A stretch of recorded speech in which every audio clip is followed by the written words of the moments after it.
There's a vast number of studies that show that our behaviour is massively affected by our subconscious beliefs. And when these beliefs are negative, we can fall into a spiral of depression, self-destruction and doubt. Often, it's just that one belief, or maybe even a collection of them, that actually stops people from taking action. For those who are new to the channel, I'm Louis and I'm a habit coach. Over the past year, I've helped hundreds of people overcome their bad habits and limiting beliefs that were holding them back. There are countless negative beliefs that can ruin your life, but in this video, I'll be revealing the 3 most common ones that I've seen other people and my clients struggle with, as well as the most effective method for managing each one.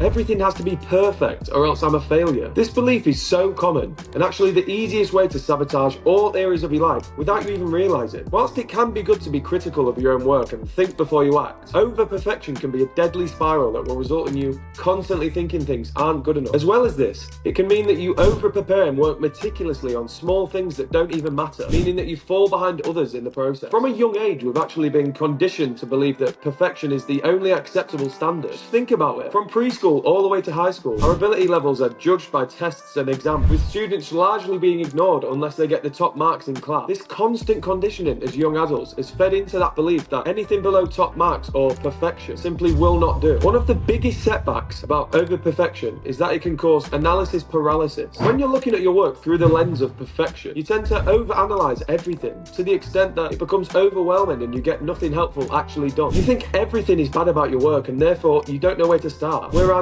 if you were level-headed and you had an open mind, you would be in the right mindset to spot your strengths and weaknesses. Instead of excessively over-perfecting, focus on just starting and continuously improving as you go along. Recognize that your first work is likely to be your worst work. Just focus on improving 1% every single time, instead of focusing on the quality right away. Fixate on increasing that amount of reps that you're actually doing. Over time, you build up your skill set and the quality will just increase naturally. It's so important to embrace mistakes as part of your journey, because after all, you only learn by making mistakes. You should start to view your mistakes as successes, because that's when you actually make progress and then you'll see the increasing quality over time. Let me give you an example from one of my students that I coached recently who was trying to start his own marketing business. He spent months and months on the small little tasks that had no impact on his business whatsoever. He felt like he needed this perfect start before he started reaching out to businesses and clients, when in reality he should have started small and started messy, if you like, and then just improved it with the client's feedback. Perhaps the biggest mistake he made here was that he thought he knew what the perfect website was. He hadn't done any of the groundwork in terms of speaking to clients, finding out what their problems are,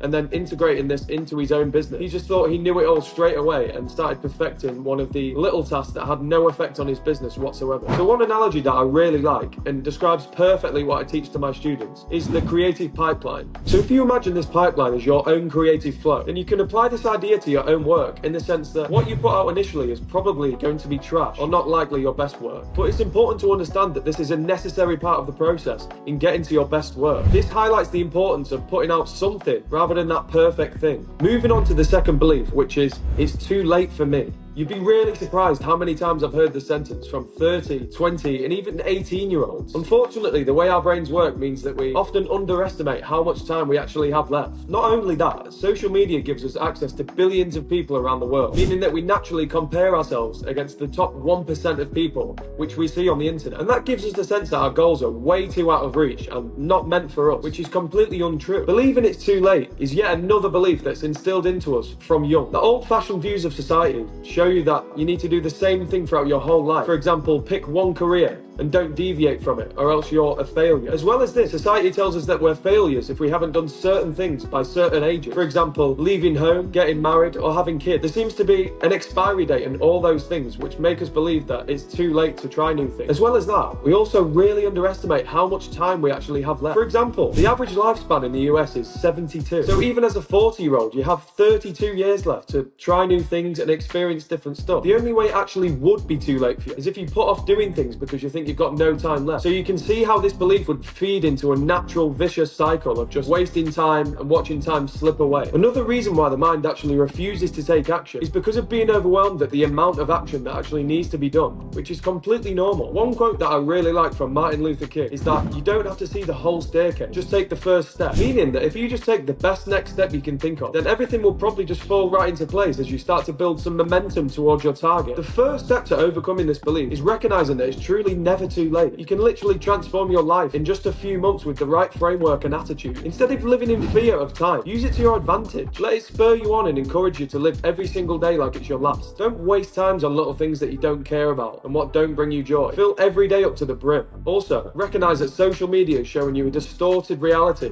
of what's really going on with people the same age as you. The worst thing you can do is to live by other people's metrics of success, such as how much money you've got, how famous you are, how many followers you have. Live by your own metrics, because after all, comparison is the thief of joy. Now let's talk about the third and final belief. There isn't enough out there for me. More commonly known as the scarcity mindset. As the name suggests, it's the belief that there are very limited resources out there of everything. Many people actually believe that this only applies to money, but it can manifest itself in the form of I don't have enough time or I don't have enough energy. Have you ever realized that if you fixate on how little money you have, it seems to just dwindle away even more? Like you randomly get bills through, your car will just break down or your rent will somehow go up. This is because you're so fearful of losing money that it actually manifests itself into the real world through your actions and your mindset. However, you'll notice in the times when money isn't as much as an issue for you and you're not obsessing over it, that it seems to just naturally flow your way and become more abundant effortlessly. Although this happens with money, it can actually creep into every area of your life without you even realizing it. For example, you'll find yourself thinking things like, I'm never going to find that girlfriend, I'll never get that dream job, or I'm just not meant to be happy. There's this one quote that sums this up perfectly. If you tell a lie big enough and keep repeating it, people will eventually come to believe it. This is especially true for the lies that you tell yourself.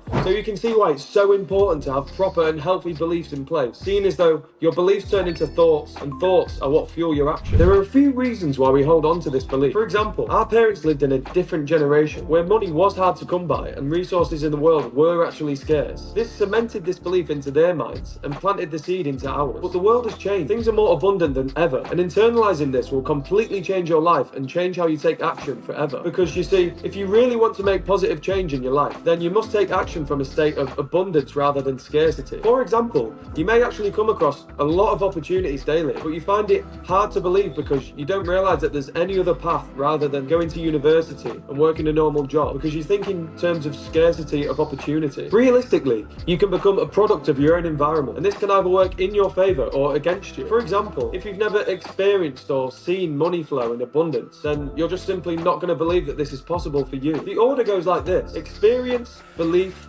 thought, and then action, which then feeds back into the experience part of it. And that is how a healthy, positive feedback loop is formed. And this means that the more you put yourself out there, make mistakes, and experience more of the world, your belief of scarcity will simply melt away when you realize that this is just completely untrue. Luckily, there are some habits that you can practice daily that will cause this belief to melt away over time and allow you to form an abundance mindset so that you can start to live your best life. For starters, you can start your day when you wake up with the habit of writing down just 3 things that you feel grateful for on that particular day. This can be big things like your friends or your family, or even just small things like your new trainer. This simple exercise ensures that you start every day by focusing on what you do have and being thankful for it, rather than fixating on what you don't have. This will gradually shift your mindset to one of abundance rather than scarcity. When you couple this gratitude habit with some mindfulness, it can really be a game changer for your mindset. On an evening, take 5 to 10 minutes to take some time on your own, uninhibited by technology, to close your eyes and think about all the opportunities that presented themselves to you that day, big and small. This will enable you to realize that opportunities really are everywhere when you're in the right mindset to look for them. And this will further give your brain evidence that the world is in fact an abundant place. Another method which I successfully implemented with one of my coaching clients was actually by using affirmation. Previously, he had held beliefs around the idea that no women out there would want it. This was made worse by his social anxiety and lack of confidence, which meant that he had never actually experienced talking to girls. This meant that his mindset was one of scarcity when it came to finding a partner, as he didn't believe it was possible. So the strategy was that I had him build positive affirmations into his morning routine, which reduced his anxiety and fed into the idea that there would be a ton of women out there that would actually want him. And that belief actually allowed him to shift his worldview completely, so he could start acting from a place of abundance rather than scarcity. Soon, he started taking action, meaning that he was doing cold approaches, speaking to girls more, and going on dates, because he wasn't coming from a place of scarcity anymore. As you can see, once you start replacing and reframing these beliefs, you are most definitely going to notice positive change in your life almost instantly. However, these tips won't won't have much of an impact at all if you still don't know how to overcome procrastination and you fail to take action. If you want to learn the most effective methods that I use for myself and with my students, you can check out this video right here. And if you are lost and you're facing difficulties in implementing these strategies by yourself, I will personally create a detailed blueprint tailored to your current situation and coach you every step of the way to make sure you reach your goals. And you can book a call with me down below. All links are in the description, and see you in the next video.